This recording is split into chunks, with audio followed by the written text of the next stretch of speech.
Hinarang, pinababa sa motorsiklo at marahas na inaresto ang isang magsasaka na matauhan ng Land Transportation Office sa Panglao, Bohol. Hinuli po siya matapos makita ng kutsilyo na gamit daw niya sa pagsasaka. Si Transportation Secretary Vince Dizon iniutos ang preventive suspension sa lahat ng sangkot na tauhan ng LTO. Nakatutok si Darlene Kai. Sa isang viral video, makikitang nakahiga sa kanyang motorsiklo ang isang lalaki habang inaaresto ng mga tauhan ng LTO Region 7 sa Barangay Tawala sa Panglao, Bohol kahapon ng umaga. Kita ang puwersahang pagpapababa sa lalaki matapos makuhanan ng kutsilyo. Kinaladkad siya sa gilid ng kalsada at tinanong ng ilang beses kung bakit may bit-bit siyang kutsilyo. Sigaw ng lalaki, napag-alaman ng GMA Regional TV na ang lalaking inaresto ay nakatatandang kapatid ng dating vice-alkalde ng Panglao. Paliwanag ng dating opisyal, galing noon sa farm sa Barangay Bulod ang kanyang kapatid. Galingkod naman siya. Tapos gikulat, gisumbag man ko no, tapos gikuyot pa siya, nanaog na, tapos bago siya musukol kay kiniaw igsuon naman kung siya kanang farming ari ba, mao man na yung kalingawan, magdaog, masundang, kutsilyo, kay gikan man to nag-harvest. Kinwestiyon din ng kanilang pamilya ang paraan ng pag-aresto sa kanya. Makahilak po kay igsuon, baya po na to. Mararaman, dili po, ingat to unta ba, kay di man ko kriminal, di ba? Aside for that, kanang ilang gibuhat, mararaman di man siguro po pulis man unda ang mag-ingon adto kay ang mga experte sa mga LTO, di ba? Mudakop lang, mutanaw ra kung na-lisensya, di ba? Naghahanda rin daw ang kanyang pamilya sa posibleng isang pangkaso laban sa mga sangkot na tauhan ng LTO. Ang Integrated Bar of the Philippines Bohol Chapter naman, nakiisa sa panawagan ng investigasyon sa insidente. Paalala nila sa mga tauhan ng gobyerno, laging sumunod sa rule of law at irespeto ang karapatang pantao sa pagsasagawa ng kanilang tungkulin. Si Transportation Secretary Vince Dizon, inutos ang agarang preventive suspension sa lahat ng sangkot na tauhan ng LTO. Ayon sa LTO Region 7, sinuspende na rin nila ang lahat ng kanilang law enforcement operation sa Bohol at na-pull out na rin ang mga tauhan sa lugar para sa investigasyon. Nasa kustodiya raw ng mga pulis ang naaresto at inihahanda na raw nila ang nararapat na reklamo laban sa kanya. Wala naman silang binanggit kung bakit inaresto ang lalaki at kung ano ang reklamong isasampa sa kanya. Humingi na rin sila ng paumanhin sa publiko at tiniyak na magiging patas ang isasagawang investigasyon. Para sa GMA Integrated News, Darlene Kai, nakatutok, 24 oras. Nirelieve sa pwesto ang hepe ng PNP Anti-Kidnapping Group o AKG. Yan po ay sa gitna ng usap-usapan sa pagiging lehitimo ng rescue operation sa binatilong biktima. Nakatutok si JP Soriano. Tumanggap ng papuri ang PNP Anti-Kidnapping Group matapos ang isang mabilis at maingat na operasyon sa kinidnap na 14 anyos na Chinese national sa Taguig kamakailan.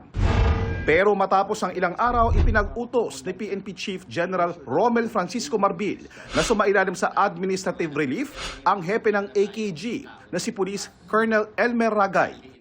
Sa isang pahayag, sinabi ni Marbil na ito raw ay dahil sa mga balita at usap-usapan sa social media kaugnay sa pagiging lehitimo ng rescue operation sa biktima. Ani Marbil, bilang mga public servant, dapat bukas sila sa mga pagsisiyasat para masigurong may integridad ang kanilang mga ginagawa. Ang pagsusuri ay para raw bigyang linaw ang mga pangyayari. Nagsasagawa rin daw ng investigasyon ng PNP sa kanilang hanay. Handa rin daw makipagtulungan si Marbil sa Senado sa susunod na linggo. Siniguro ng PNP Chief na magiging masusi ang kanilang gagawing investigasyon at pananagutin ng mga responsable. Kanina natanong si PNP CIDG Chief General Nicolas Torre III kaugnay sa ginagawang investigasyon. I would like to defer my answer to that question to the proper authorities higher than me because it is beyond my pay grade sa ngayon. At may mga pag-uusap ngayon at internal investigation na ginagawa ang PNP ongoing. I just don't want to preempt that.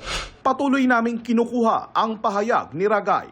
Ang Movement for Restoration of Peace and Order o MRPO hindi raw tutol sa internal investigation ng PNP pero hindi raw nila maganda ang timing. Pwede naman sabihin iba na muna yung OIC at this point, no? Kasi siyempre ang matutuwa niyan yung mga kriminal. Tinanggal mo pati yung tao na nasa gitna ng mga investigasyon, nagkakalap ng mga impormasyon. bigla mong tinanggal. Kaya, siyempre, magkakaroon ng maraming conspiracy theory dyan eh. Lalong magdadagdag yan ng mga doubts na tinanggal mo, bakit kaya? Para sa GMA Integrated News, JP Soriano, nakatutok 24 oras. Mahigit 100 Pilipinong nailigtas sa mga scam hub sa Myanmar. Nakatutok si JP Soriano. Mahigit 100 Pilipino ang kasama sa 7,000 iniligtas mula sa iba't ibang crypto scam pogo sa Myawaddy, Myanmar. Batay sa bagong ulat ng Bangkok Post, isang news organization sa Thailand. Hindi pa malinaw kung sila ang mga naiwan na binanggit sa akin ng ilang Pilipinong naunang nakatakas sa isang crypto farm pogo sa Myanmar. Simula na po naming tumakbo. May sementong pataas. Lahat po kami is umakyat po doon. Nagtulungan bawat isa. Pero yung iba po that time is nahuli na po. Nauna nang sinabi ng Department of Migrant Workers na nakahanda ang gobyerno ng Pilipinas para sunduin at ibalik sa Pilipinas ang mga Pilipino sa Myanmar. May utos din naman ang Pangulo sa Bureau of Immigration kasunod ng mga ibinulgar na mga dating na-rescue na ipinuslit sila palabas ng Pilipinas sa pamamagitan ng bangkang galing Tawi-Tawi bago dinala sa Sabah. Mula roon ay bumiyahe sila pa Brunei kung saan sila nag-eroplano pa Bangkok bago dalhin sa Myanmar. Chinese umano ang nagtatak sa kanilang mga passport. Pagdating po sa mga foreigners, sa mga kakutsaba po dyan, we will go after you. Yan po, we're vigilant at all times and if we need to make the necessary arrest, we will do that. Bukod sa paghahabol sa mga nagre-recruit sa mga Pilipino, inaalam din ng immigration ang galaw umano ng mga Chinese nationals na sangkot naman sa pangingidnap sa mga kababayan nilang sangkot din naman sa local pogos. Well, we're checking at all times yung travel records ng mga suspects. So we would know kung ano yung patterns na that they go through. Para sa GMA Integrated News, JP Soriano, nakatutok 24 oras. Ayon sa Department of Foreign Affairs, 21 Pilipino ang kanilang na-repatriate mula sa Myanmar via Thailand sa nakalipas na 3 linggo. 4 sa kanila ang nasa Mysot sa Thailand at naghihintay ng go signal ng Thai authorities na makabalik sa Pilipinas. Sugatan ng 2 bata matapos daw madamay sa aksidente ng isang trailer truck na nawalan umano ng preno sa Parañaque City. Nakatutok si Jomar Apresto. Bumangga sa ilang poste ng kuryente ang trailer truck na ito matapos umanong mawalan ng preno sa bahagi ng West Service Road sa Sucat, Parañaque City mag-aalas 7 kagabi. Ayon sa driver at pahinante ng truck, galing sila ng pier at nagkarga ng mga patatas na dadalhin sana sa isang cold storage facility. Habang binabagtas ang lugar, bigla umanong nawalan ng preno ang truck at bigla na lang bumilis ang kanilang takbo. 2 bata raw ang sugatan sa aksidente. Exhaust brake ginamit ko na, trailer brake ayaw, talagang lumusog na, tumuli na. Hindi na makontrol. Wala na akong ibang paraan. Kaysa naman bungguin ko yung 2 kotse, binunggo ko na lang dito sa poste. Una-una naming nabangga yung isang jeep. Tinulak ngayon ng isang jeep. Yung bata na pit-pit dun sa gitna. Naisugod na raw sa ospital ang 2 bata at handa raw sagutin ng amo nila ang gastos dito. Humingi rin sila ng paumanhin sa pamilya ng mga biktima. Dahil sa nangyari, kinailangan ng palitan ng 2 poste ng Meralco. Kaya pansamantalang nawalan ng supply ng kuryente kagabi ang nasa 2,600 bahay sa lugar. Nagpaalam rin kami dun sa HOA na dun kami magtatayo ng poste. Sabi ng mga presidente ng asosasyon dito, problema talaga nila ang pababang kalsada dito. Ang hiling nila ngayon ay magkaroon ng mga stopper o mga humps dito para sana kahit papaano ay maiwasan ang aksidente sa lugar. Para sa GMA Integrated News, ako po si Jomar Apresto, nakatutok 24 oras. Bumangga sa isang papasaherong jeep at poste ang isang truck sa Albay matapos itong lumihis ng linya. At sa Pangasinan, sumalpok sa kasalubong na kotse ang isang truck matapos itong mag-overtake. Nakatutok si John Consulta.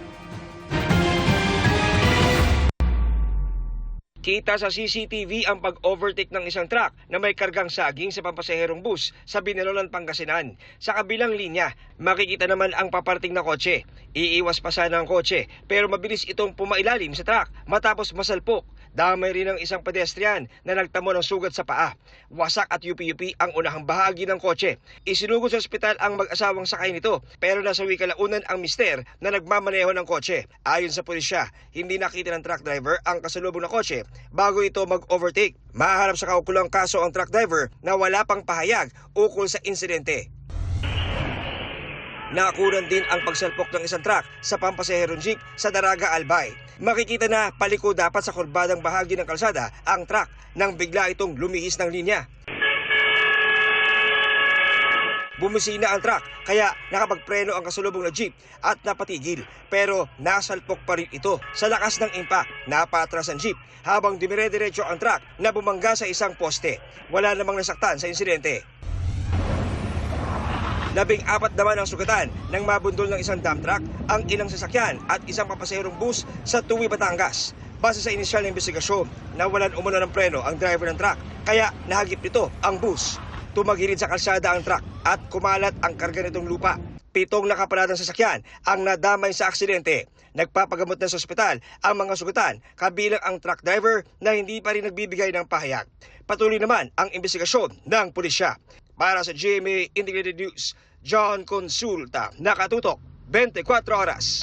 Ngayong Marso ay naobserbahan ang Fire Prevention Month, kaya mas pinaigting ng Bureau of Fire Protection ang kanilang pagbabantay sa pamamagitan ng iba't ibang programa.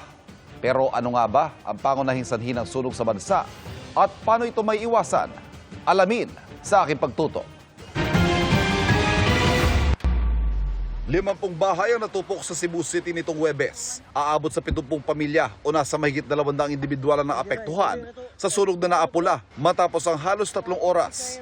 Tinatayang nasa 1.2 milyon pesos ang halaga ng pinsala at patuloy na inaalam ang sanhi.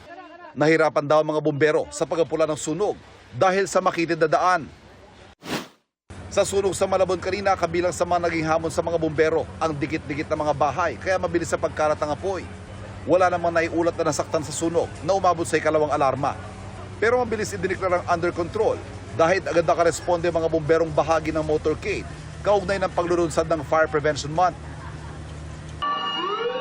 Sa motorcade ng BFP sa Valenzuela, pangunahing mensahe ng BFP, sa pag-iwas sa sunog, hindi ka nag-iisa. Ang ingay mula sa sirena ng mga truck ng bumbero, layon daw gisingin ng kamalayan sa tungkulin ng komunidad sa pag-iwas sa sunog. Bahagi rin ng tema ng Fire Prevention Month ngayong taon, ang pangalaga sa mga may kapansanan. Ang Manila Fire District puspusan din ang kampanya lalo na sa pag-iingat sa mga electrical wiring at pag-iwas sa overloading sa mga bahay. Lalo't ang mga sanhi na may kinalaman sa kuryente ang nangungunang nagdudulot ng mga sunog.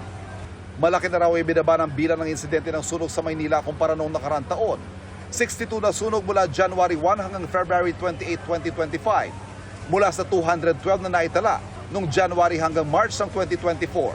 Pero dahil nga kung kailan Fire Prevention Month ay karaniwang dumarami ang mga insidente ng sunog, ayaw magpakakampante ng Manila Fire District. Pareho ito sa datos sa buong bansa, kung saan sa 2,307 na insidente ng sunog na naitala, 645 ay dulot ng electrical issue. Nandyan po yung mga overheated appliances, yung mga jumpers, nandyan po yung mga overloading, loose connection.